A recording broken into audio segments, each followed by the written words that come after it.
Hello guys, আশা করি আপনারা ভালো আছেন। আলহামদুলিল্লাহ আমিও ভালো আছি। আপনাদের একটি নতুন একটা খবর দিতে এসেছি। না মানে আপনারা বুঝতে পারছেন, নতুন খবর বলতে কি একটা খুশি খবর।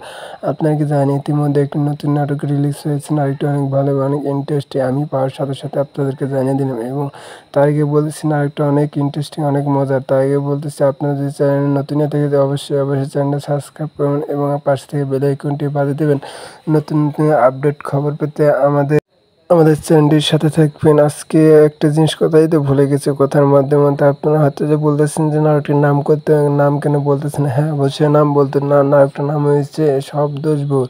হয়তো আপনারা বলতেছেন এটা আবার কেমন নাম, কিন্তু সব দোষ বউর এর মধ্যে একটা বিষয় আছে। আপনারা কি কখনো বুঝতে পেরেছেন সব দোষ বউর কী জন্য হয়? বাস্তব জীবনে আজকাল এমন অনেক ঘটেছে। আজকাল বর্তমান ছেলে মেয়ে এবং বর্তমান যুগে এই সব ছেলে মেয়ে রিলেশন করে অনেকেই বিয়ে শাদী করে। আমাদের ফ্যামিলি থেকে এসব মেনে নেয় না, কিন্তু মেনে নিলেও অনেক কষ্ট করে মেনে নিতে হয়।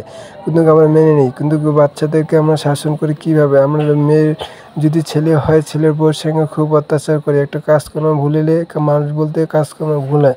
আমরা এসব করবো না, তাই আমাদের ছেলে মেয়ের সঙ্গে খুব ভালো সুন্দর করে ব্যবহার সাথে করবো। যেহেতু ছেলেমেয়েরা পছন্দ করে বিয়ে করছে, সে পরে আমাদেরকে বুঝতে পারবে না। এরকম একটি ইন্টারেস্টিং একটা নাটক আপনারা বুঝবেন যে কীভাবে হলো। নাটকটির মাঝে অনেক অনেক অনেক কথা লুকিয়ে আছে, অনেক কাহিনী লুকিয়ে আছে। আপনারা যদি দেখেন আপনারা বুঝতে পারবেন যে এত সুন্দর একটা নাটক দেওয়ার জন্য আপনার পরের কোনো নাটকের জন্য অপেক্ষা করবেন এবং আমাকে অনেক এসএমএস করবেন। আশা করি ইনশাল্লাহ আমি আপনাদের মনের মতন ভিডিও দিতে পারবো। এবং প্রথমেই বলতেছি, আপনাদের যদি এই নাটকটি ভালো লেগে থাকে অবশ্যই আমাদের চ্যানেলটা সাবস্ক্রাইব করবেন এবং আমাদের পাশে থাকবে এবং নতুন নতুন ভিডিও পেতে আমাদেরকে আগ্রহ। হ্যাঁ, আমি আবারও বলতেছি, যদি চ্যানেলটি ভালো লাগে এবং ভিডিওটি ভালো লাগে আবার চ্যানেল সাবস্ক্রাইব করবেন এবং আমাদের পাশে থাকবেন। ইনশাল্লাহ আমি আপনাদের সর্বটুকু দিয়ে ভালো কিছু দেওয়ার চেষ্টা